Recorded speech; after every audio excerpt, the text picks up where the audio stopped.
time. So we're going to take some questions from the chat. John, you want to take that first one? Sure. So what advice would you give introverts that have extrovert friends or teachers? What are some things that the introverts can say to these friends or teachers to help them understand their own personality, or help them understand that they are introverts?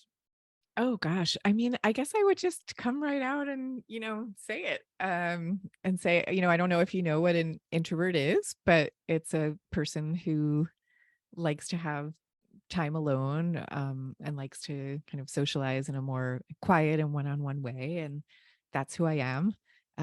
So, I just want to let you know that, especially like for kids.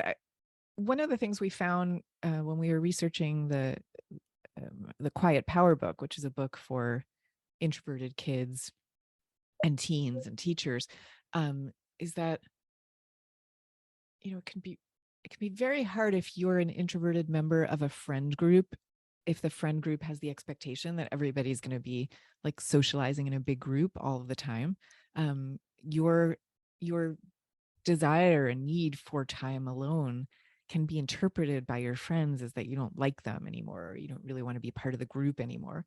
So I think finding a way to let them know there's this thing called this type of person called an introvert, so that it can be understood, not through like we're taking this personally, but just that this is this is a phenomenon and there's lots of us out there. But I guess what I'd say also ideally is not to put it on the kids to have to do it. I mean, I would love to see schools and teachers opening up this discussion in classrooms to make it easier for everybody to understand each other, so that it's not on the individual kids themselves. Okay. Thank you. So a lot of times, this is my own question, so I'm going a little bit off the books here, but for some students, walking into a cafeteria filled with 700 other kids in there is very difficult, very challenging, especially if they have more of an introverted personality. If you are an introvert, seeing other kids walking around and seeing people that are like the life of the party, will have friends all over the place, it almost could add to that that social perception that there's something wrong with me.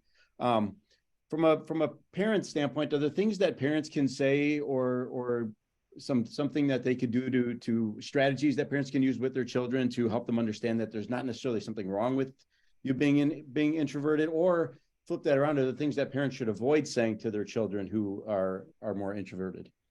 Yeah, I mean, just to let them know that, first of all, a third to a half of the kids probably feel the exact way. No one's talking about it, but there are so many kids out there who are feeling the exact same thing. They can read my book if they want to see a version of it. They can look at Emma Watson, the actor, talking about this. Like, there's so many kids feeling this exact way. And so what parents want to do is say, yeah, you know what? I know this is so hard. It's like the hardest feeling in the world. You're not alone. Let's come up with some strategies to make it easier for you. So you're letting them know you understand them, you hear them, you're on their side. And now what might those strategies be? It could be something like, can you meet up with a friend before you get into the cafeteria so that you're walking in with someone? Can you find a place to eat where you feel like it's a little less, overwhelming and in your face? Can you look for like-minded friends with whom you can talk about these kinds of feelings? I'm thinking of one girl I knew who, she kind of had two sets of friends. One was the more popular, super outgoing and very boisterous group, and the other was the quieter group of friends. And she would kind of strategically go back and forth between who she sat with at the lunch table. And it was partly because she wanted to be in both groups, but it was partly because for her own self, she really needed that kind of balance. So I think in a way that the best thing parents can do is to let their kids know that they're entitled to feel it the way they're entitled to feel the way they are. And then to strategize from there. But it's the sense of entitlement to be who you are in the first place that's really the biggest piece. Mm-hmm. Beautiful. You need to understand who you are as a parent and who your child is as a child, and you take it from there. And the bottom line is your child needs to feel like, well, you need to get to the place of feeling like your child is the coolest they could possibly be. Because whatever you feel about your child, it's going to communicate itself in 1,000 different ways. So if you're, let's say, an extrovert whose child is kind of bewilderingly shy and quiet, you have to come to the place of seeing all the amazing, beautiful gifts that flow inside a mind that's tuned to its inner riches. Because once you see them and really feel it and really know it, that's when you're going to be able to show your child those beautiful riches inside their own head. Last week when we hosted Madeline Levine, her words always resonate so with me, just as yours today. Love the child in front of you, not the child you hoped for, imagined, dreamed about, expected, that child right there. And you've hit on this before, bears repeating. What can parents do if they have an introverted child and want him or her to thrive in an increasingly extroverted world? What can a teacher do if they have an extroverted child and want to help them in this environment that we know so favors that extroverted child? Yeah, and there's so much to say on this. The route to self-confidence for all human beings is often through mastery, through acquiring mastery at whatever the topic is. So we're not after self-esteem itself. It's more like the self-esteem comes through the acquisition of mastery. So I would look for, like, what is that child good at? What is that child passionate about? Work with that child to, like, really pursue those passions. And then in the service of those passions, you can then acquire, the so-called more extroverted skills like leadership or speaking up or all those kinds of things. For teachers working with introverted children, one of the most important things you can do is be mindful of the feedback that you are giving to that child. I cannot tell you how many adults I've heard from who are still recovering from hearing from their teachers the feedback of, like, Sophie must learn how to speak up more in class. Sophie is too quiet in class, that kind of thing. Imagine, though, if instead of saying Sophie is too quiet in class, if the feedback you're giving is things like, when Sophie says something, everybody listens because they know she's chosen her words with care.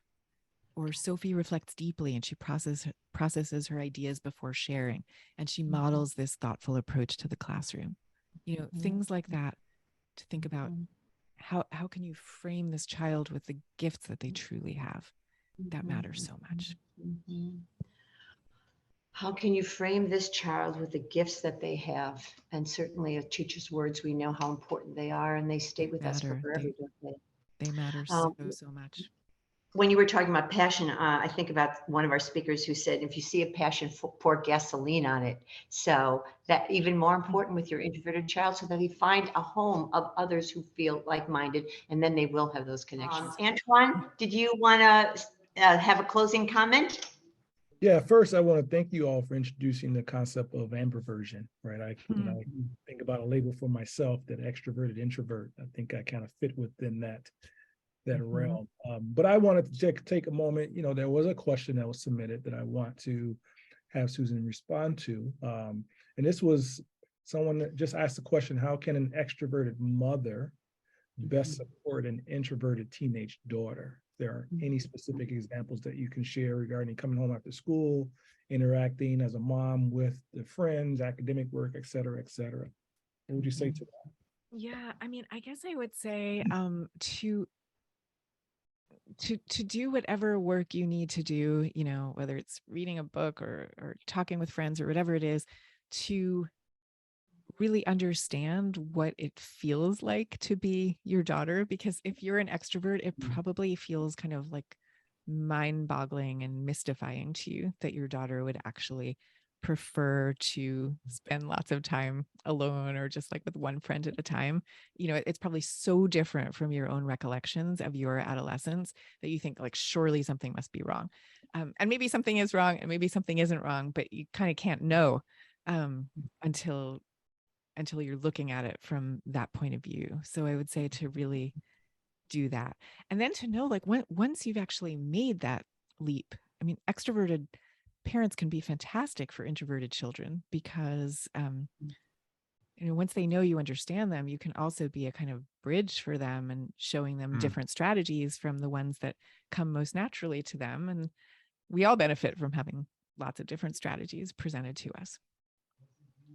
And this is something we talked about earlier this afternoon too. It's also worth saying for introverted parents of introverted kids, you may have your own work to do because it's possible that you have your own not so good memories of what adolescence was like for you.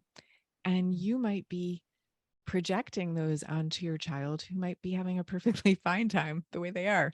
And so like, you have to do your own work to like come to a peace about who you are and who your childhood has been, or what your childhood has been, so that you can kind of be fully present to your child with their own experiences. You concluded this afternoon with loving the child in front of you. Will you say it again so we can just hear you out of your brilliant mind? So we'll take that away with us. Love the child in front of you. Yeah, whatever you are truly feeling deep down is going to communicate itself to your child and to everybody else in your life. That's just how human beings are. So if you're a parent who's in the mode of kind of like worrying about your quiet or shy child, I would also ask you to pay attention to the incredible gifts that child is also harboring, and the riches inside their mind, and the riches that come from being attuned to solitude and to the kind of quieter frequencies in this world. There are gifts and there are riches there, and your child needs to know that you feel them and you see them inside her or him, because they're going to feel whatever you feel about them. So good way to end. Thank you so much. Thank you. Thank you. Wonderful book. Wonderful book. Bruce, I have all of yours. They're upstairs on the nightstand. Go get them. Nice. But you would need a lot of hands to hold up Bruce's books because That's he's it. very That's just prolific. flat out. We could do a whole hour on how are you so prolific. I would love to know. Thank you everyone for listening in. Thank you, Susan. Thank you, Bruce. Thank you, Antoine. Thank you, parents. We're going to go now and hug the kids. Thank you, everybody. Have a great All right, Thank you so everybody. much. Thank you, Susan. Thank you all so much.